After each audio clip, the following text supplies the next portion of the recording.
Hi, this is Mark here at Garrett's Guitars in Portsmouth, New Hampshire, and I'm here to talk about fretboards or fingerboards. Let me start by saying this. I interchange accidentally the word fretboard and fingerboard. Fingerboards are used on violin family instruments that don't have frets, so those can't be fretboards. We call this a fretboard because it has frets in it, but you play it with your fingers, so this is also a fingerboard. Anyways, I'm going to accidentally be swapping those back and forth. Let's go. Material that your fingerboard is made out of makes a little bit of difference. But let's talk about those differences so you know how to make the right choices, and hopefully we'll get to unlock some mysteries for you. Also, I'm trying to cram a lot of information into a small period of time, so I might skip some stuff too. So I'm going to misname some stuff, and I might skip some stuff. Let's talk about it. So this is a Fender neck with a maple fingerboard. It is a one-piece neck. There's no seam with a fingerboard laid on top. Most of the rosewood and other materials you see, the darker woods you see on maple necks, it's glued on. That does create a big difference. The one big piece of wood, generally speaking, what you need to know as a player is the Telecaster neck especially, or the P-bass neck that comes in all maple, is going to be a little bit brighter. And rosewood is attributed with a little more warmth. So let's talk about rosewood for a second. I'll stop swinging that thing at you. Let's talk about rosewood for a second. It's a very common wood on guitar fingerboards. Brazilian rosewood is the holy grail of rosewood, and it was over farmed and is now, it's not endangered, but it's that kind of step up from endangered, and we can't import it. And we can't export and re-import it, and that's important because if you have a guitar with a Brazilian rosewood fingerboard and you go to Canada and you come back, technically speaking, unless you have documentation, that guitar can be taken from you because you're re-importing rosewood. The Brazilian rosewood that is in the country is allowed to be used for its current use. But we all heard about that Gibson raid where they were accused of trying to illegally get Madagascar rosewood. So let's talk about rosewood too. There are Asian rosewoods, there are African rosewoods. So the Brazilian, no. The African stuff, some of it's usable, some of it isn't. The Asian rosewoods are still we're still able to use those. And a lot of inexpensive Asian instruments, like some of the Indonesian-made instruments, will actually have rosewood fingerboards. So, rosewood is a traditional. So, why rosewood? Well, what we want for the fingerboard, fretboard of the instrument is a hard, dense material that resonates well. Maple's all right with that. Maple was always an economical alternative. In the early 20th century, the only guitars that would have maple fingerboards would be the kind of cheaper ones, and they'd be stained black or darker colors to make them look like the more preferable rosewood. There's also ebony. Ebony is traditional in the violin family and has been used in guitar necks. Ebony is also endangered all over the world, and so not quite endangered, or it's endangered in some places and just in trouble in others. So it's a controversial material in that respect. Also, very lightweight, very lightweight, resonant, and beautiful, tight grains. So there's a lot I can say about ebony, and so maybe that's for a whole other video. Let's try to stay with this rosewood and maple dichotomy, especially in the Fender world. Gibson uses a lot of ebony and used a lot of rosewood. Now, I mean, some ebonies are legal to get, and they're now some of the farming practices on ebonies are more sustainable. It's not crazy sustainable, at least it's more sustainable, because before there was a lot of waste. They would cut down a lot of ebony trees, inspect their grain. If they suspected they would have that kind of light-colored veins going through them, that was a no-no in the ebony world. Now you see that more. And then you saw a drop-off in the quality of rosewood. And Fender's answer to that, and some other guitar companies, is ferro. That is also a Brazilian or South American tree that has a lot of the same attributes as rosewood. Its color is a little lighter.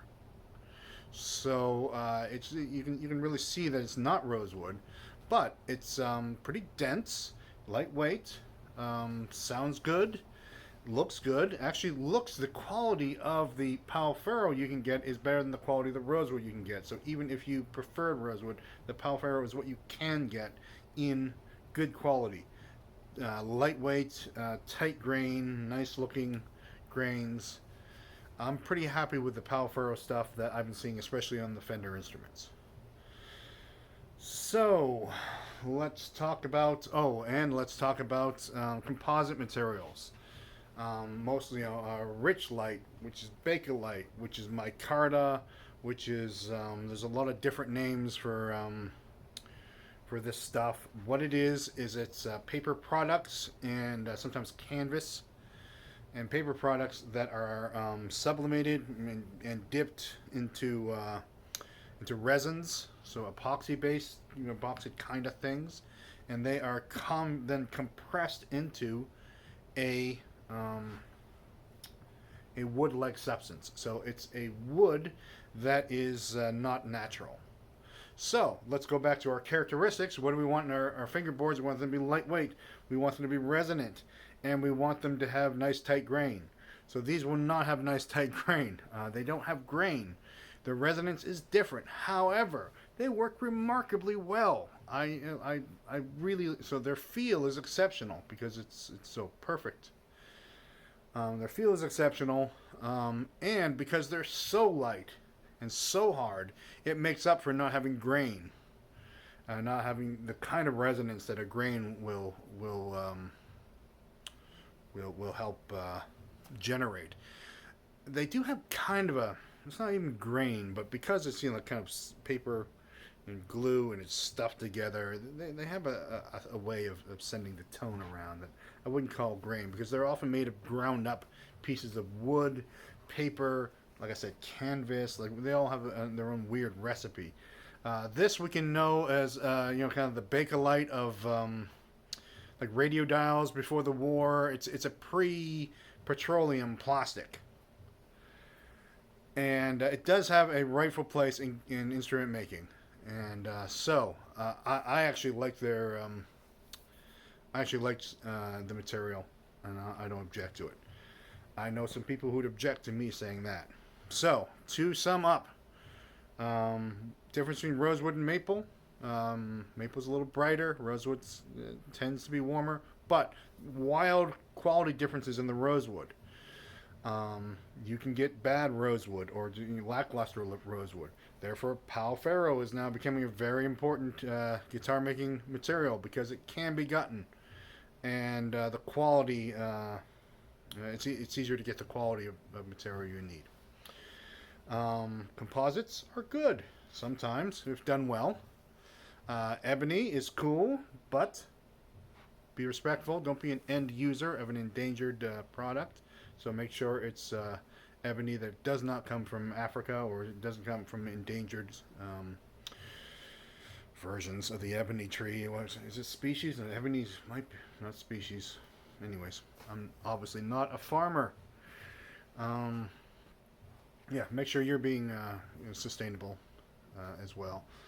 And you do see rosewood, and when you do see rosewood, it's usually that Asian or some parts of Africa that are conflict free, and so you will see some good quality rosewood come through still, but it's not like it used to be, and that brings us back to dough, which is Brazilian rosewood, which often they did the back and sides of Martins with.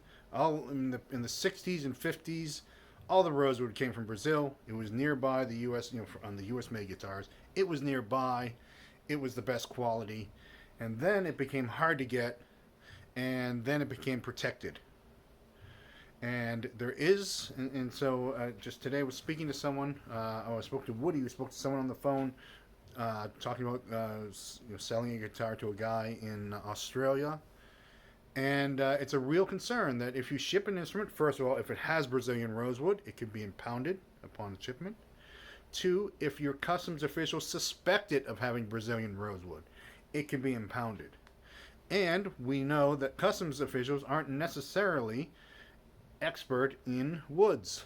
I'm an expert in woods, and like I said, I can't remember species from phylum from whatever, but I know Brazilian rosewood when I see it.